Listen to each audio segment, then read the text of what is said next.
Good morning 12th class. बच्चे देखो, last time हम लोग जो है ना लेंस फॉर्मूले के बारे में डिस्कस कर चुके थे।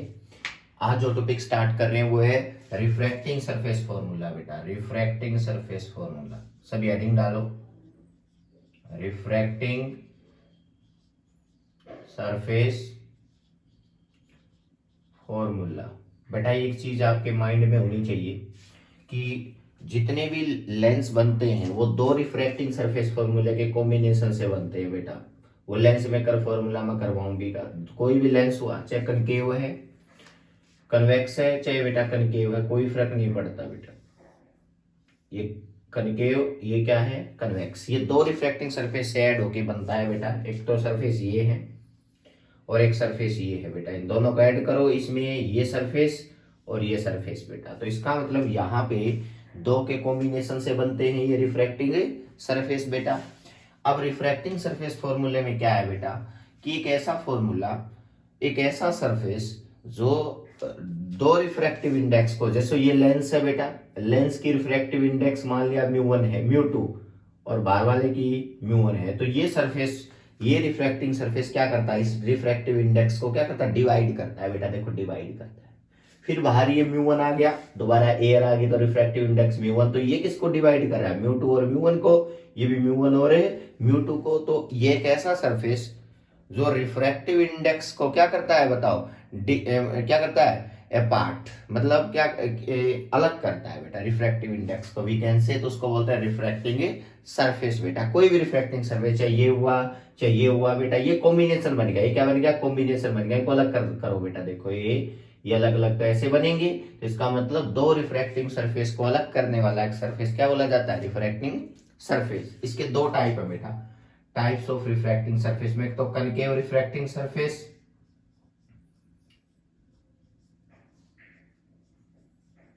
कनकेव रिफ्रैक्टिंग सरफेस, और सेकंड जो है बेटा वो है convex refracting surface, convex refracting. और वैसे भी ये स्फेरिकल है बेटा, तो स्फेरिकल रिफ्रैक्टिंग सरफेस भी आ सकता है। ठीक है, अब देखो यहाँ पे कनकेव का मतलब क्या हुआ बेटा। अगर आपको लगे ना कि एक ऐसी सिचुएशन है, यहाँ पे डेंसर मीडियम है, इस साइड डेंसर है बेटा, और ये रेयर है, ये डेंसर है। ये शेप जो बोली जाती है ना बेटा, ये शेप जो बोली जाती है, दैट इज कन्वेक्स शेप बेटा। तो याद रखना, अगर कन्वेक्स शेप जो है ना, कन्वेक्स शेप रेयर मीडियम की साइड है, कन्वेक्स शेप जो है ना बेटा वो रेयर मीडियम की साइड है ना, उसको हम क्या बोलेंगे बताओ, उसको बोलेंगे कन्वेक्स रिफ्रैक्टिंग सरफेस बेटा। याद रखना, यानी कि कन्वेक्स रिफ्रैक्टिंग सरफेस में क्या है बताओ, it is a surface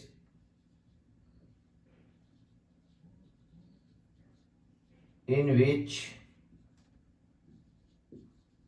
which convex refracting side, convex, ये शेप नोट कर लेना। कन्वेक्स रिफ्रैक्टिंग साइड किधर लाई कर रही है बताओ, रेयर की साइड बेटा। ठीक है, convex refracting side lies towards rare medium बेटा।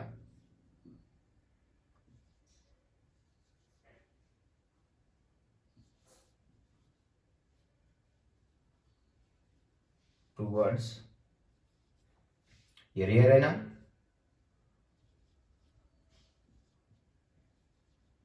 ठीक है बेटा। और याद रखना, अगर आपको लगे कि ऐसा सरफेस है जिसमें ये शेप बोली जाती है, माने यहाँ मीडियम भरा हुआ है, यहाँ मीडियम भरा हुआ है, ये इसको बोलते हैं कनकेव शेप बेटा। ये अगर रेयर की साइड है, ये अगर रेयर की साइड है, उसका मतलब किसको क्या बोलेंगे बताओ, कनकेव रिफ्रैक्टिंग सरफेस। नोट कर लेना बेटा ये डेफिनेशन, कनकेव रिफ्रैक्टिंग सरफेस बेटा। ठीक है, अगर आपको मैं एग्जांपल और दूं, अगर आपको लगे कि सर ये शेप है, यहां भरा हुआ है, ऑब्वियस सी बात है, इसकी कौन सी शेप है बताओ, ये भी क्या है बताओ, कनकेव है। देखो रेयर की साइड क्या है, ये रेयर है, ये डेंसर है, तो हम कहेंगे ये भी कौन सा है बताओ, ये भी कनकेव रिफ्रैक्टिंग सरफेस है बेटा। शेप मैटर नहीं करती, किस डायरेक्शन में है वो। ठीक है बेटा, अगर आपको लगता है कि कुछ इस तरह का बन गया बेटा, ये यहाँ पे यहाँ भरा हुआ है, सॉरी,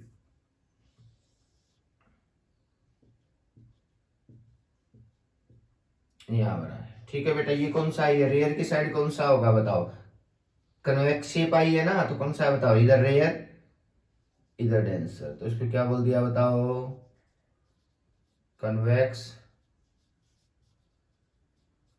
रिफ्रैक्टिंग सरफेस। आपको इस तरह से कॉम्बिनेशन इस तरह से पता होना चाहिए बेटा, concave refracting surface, convex refracting surface बेटा। ठीक है, अब इसमें और चीजें भी हैं, तो हेडिंग डालो बेटा रिफ्रैक्टिंग सरफेस फॉर्मूला। अभी हम कोई भी यूज कर लो, मान लिया स्टार्टिंग में कन्वेक्स का यूज करते हैं, ये शेप यूज करते हैं, कोई भी कर लो बेटा, कोई डिफरेंस आने वाला नहीं है। मान लिया ये शेप हम क्या करते हैं, यूज करते हैं, तो हेडिंग डालो convex refracting surface formula, convex refracting surface formula बेटा, convex refracting surface formula.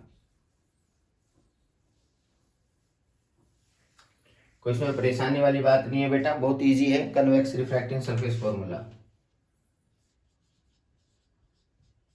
Convex. ठीक है बेटा, सबसे पहले एक बात याद रखना कि इसमें कुछ चीजें अज्यूम करनी पड़ेंगी रिफ्रैक्टिंग सरफेस फॉर्मूले में। अजम्पशंस बेटा ये साइड में लिख लो ताकि आप लोगों को परेशानी ना हो। अजम्पशंस क्या क्या हैं, दो जो आप लोग इस रिफ्रैक्टिंग सरफेस फॉर्मूले के बारे में जानना चाह रहे हो ना, यहाँ पे जो ऑब्जेक्ट रखोगे आप वो पॉइंट ऑब्जेक्ट होने चाहिए बेटा, the object must be point object बेटा, साइज नहीं होना चाहिए उसका बेटा, object must be point object. ठीक है बेटा, सेकंड अपर्चर जो होना चाहिए ना बेटा सरफेस का, अपर्चर ऑफ रिफ्रैक्टिंग सरफेस जो है उसका बहुत छोटा होना चाहिए बेटा,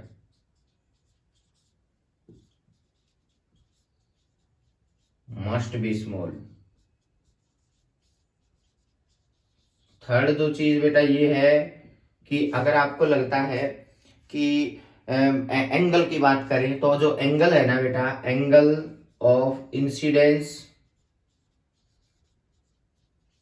refraction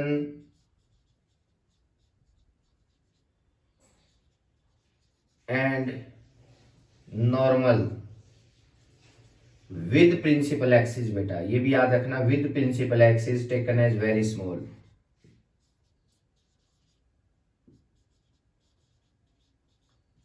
taken as very small. ये बात है ना बेटा, ये तीनों पॉइंट्स है ना, ये आपको रिफ्रैक्टिंग सरफेस फॉर्मूले में मानने पड़ेंगे बेटा, अगर आप उसका नेचर जानना चाह रहे हो तो। कन्वेक्स का नेचर कैसा होगा, कनकेव का नेचर कैसा होगा, ये बातें आपको क्लियर होनी चाहिए भाई। ऑब्जेक्ट साइज में, अपर्चर में, और एंगल ऑफ इंसिडेंस, रिफ्रैक्शन और and normal with principal axis taken as very small बेटा, छोटा ले सकते हैं। ठीक है बेटा, अब आगे बढ़ते हैं। मान लिया मैं शेप कोई भी ले लेता हूं बेटा, ये शेप लिया, ठीक है, ये नेचर किसका है, ये जो आपको दिख रहा है ये डेंसर मीडियम है, क्या है ये, क्या है, रेयर मीडियम है। प्रिंसिपल एक्सिस होती है, सभी को पता है ये बात, ये प्रिंसिपल एक्सिस होती है बेटा, ये प्रिंसिपल एक्सिस होती है। ठीक है, अब देखो ये इसका सेंटर इधर ही आएगा बेटा, राइट ही आएगा, याद रखना, इसका सेंटर इधर ही आएगा, राइट साइड में, लेफ्ट नहीं आएगा, क्योंकि देखो बेटा कर्व तो इस डायरेक्शन में है ना। इसका मतलब आपको क्या करना पड़ेगा, पहली कंडीशन, आप कोई भी ऑब्जेक्ट लोगे बेटा, कोई भी एक ऑब्जेक्ट लोगे और ऑब्जेक्ट को क्या करूंगा बताओ, इंसिडेंट, यानी कि ये ऑब्जेक्ट यहां से यहाँ पे इंसिडेंट हुई बेटा, इस पॉइंट के ऊपर ये लाइट बेटा। ठीक है, यहां जब पहुंचेगी, मैं इनको रब कर रहा हूं बेटा, ये डेंसर अपने आप समझ लेना कि यहाँ पे मैं कुछ पॉइंट ही लगा रहा हूं ताकि पता चल जाए डेंसर साइड है। अब देखो यहाँ पे परपेंडिकुलर ड्रॉ करूंगा तो ये नॉर्मल होगा, और किसी भी करो के ऊपर, सर्कुलर करो के ऊपर जो नॉर्मल ड्रॉ करते हैं ना, वो सेंटर से पास होता है। इसका मतलब ये हो गया सेंटर ऑफ ए कर्वेचर बेटा, समझ में आई बात। अब देखो ये रेयर, ये डेंसर बेटा, ये इस साइड वाला डेंसर है क्योंकि कन्वेक्स पढ़ रहे हैं ना, और ये क्या है बताओ, रेयर है। तो इसका मतलब rare to denser towards the normal, ये नॉर्मल की साइड बेंड हुई, तो आपको ये क्लियर होना चाहिए कि ये लाइट है बेटा, नॉर्मल की साइड बेंड होगी, देखो बेटा ये नॉर्मल की साइड बेंड होगी। ठीक है, तो इसका मतलब यहाँ पे इसने इमेज फॉर्मेशन बना दी, ये बन गया आई बेटा, मान लिया ये इस पॉइंट ऑफ इमेज बना, पॉइंट ऑब्जेक्ट का पॉइंट इमेज बनेगा, ये पॉइंट इमेज बन गया बेटा। अब देखो यहाँ पे क्या हुआ, सबसे पहले आपने कुछ चीजें माननी पड़ेंगी बेटा रिफ्रैक्टिंग सरफेस फॉर्मूले में। ये जो डिस्टेंस बोली जाती है ना, इसको बोलते हैं बेटा यू, ऑब्जेक्ट डिस्टेंस। इस पॉइंट का नाम ही ओ रख लो बेटा, ये यू बोली जाती है, ऑब्जेक्ट डिस्टेंस। मैंने कल भी इस लास्ट वीडियो में ही बताया था बेटा।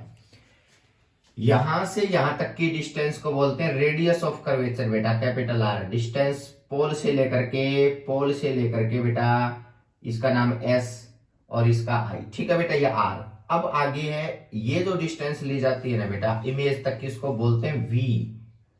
बस ये बात याद रखना बेटा, ये कुछ जंक्शंस हैं जो आपको याद रखने पड़ेंगे, यू आर वी, ठीक है बेटा, आर वी।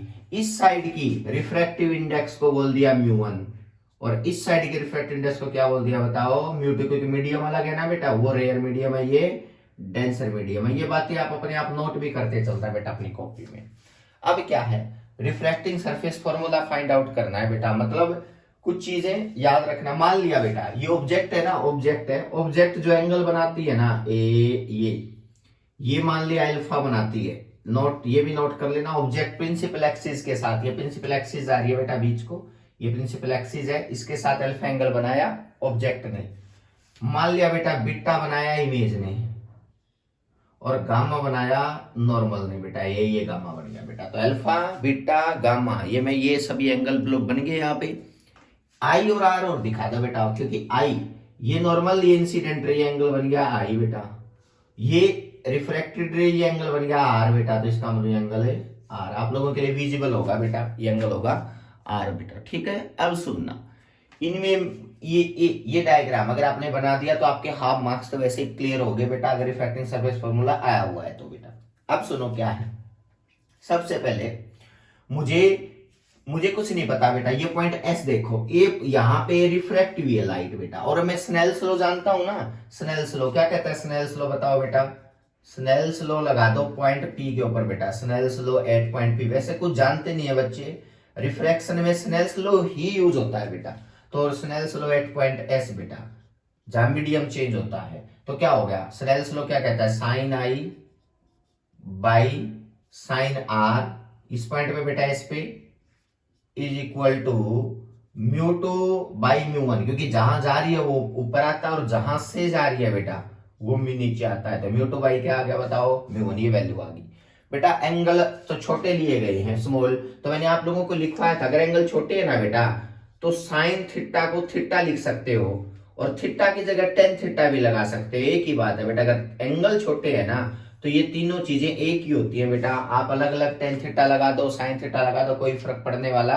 नहीं है बेटा, ठीक है। अब सुनो, आई है जैसे बेटा, तो इसका साइन हटाऊं तो क्या बन गया बताओ, I by R, angle R small लिख रखिए बेटा, आई लिख सकते हो, ये रिलेशन आ गया बेटा। अब एक चीज समझना बेटा, यहां पे आई और आर को अल्फा बीटा गामा में लेके आना बेटा, पहली बात। जब तक अल्फा बीटा गामा में नहीं आएगा तब तक इनकी डिस्टेंस का यूज नहीं होगा बेटा, पहले बता रहा हूं। तो इसलिए आई और आर को अल्फा बीटा गामा में लेके आओ। तो कैसे लेके आओगे, सुनना बेटा, ये देखो ओ एस सी एक ट्रायंगल ले ले बेटा, बाय यूजिंग ट्रायंगल